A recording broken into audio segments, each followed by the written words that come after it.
like they're not shining. Her hair falls perfectly without her trying.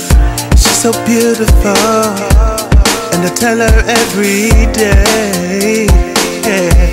Yeah, I know when I compliment her, she won't believe me. And it's so sad to think that she don't see what I see. But every time she asks me, do I look okay? I'll say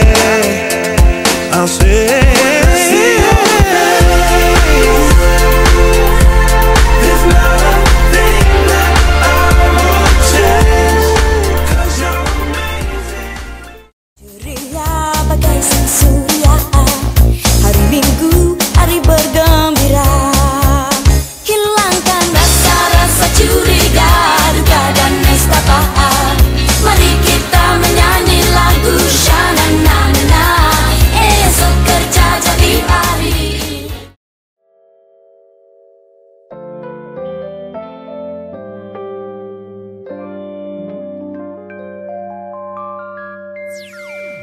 Ketika anda bayangkan guli yang berkilat daripada perut naik sampai ke diaphragm. Kita tarik nafas sampai ke dada tu. Tahan nafas sampai kiraan 10. Lepas tu lepaskan perlahan-lahan. Bila kita bernafas tu, lidah kita tongkat ke langit-langit.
Dr. Suraya di Majlis Beauty and Brain sempena pelancaran Fedora, dan saya sangat bertuah menemui Dr. Suraya kerana dari situ saya telah mendapat beberapa input yang berguna daripada beliau.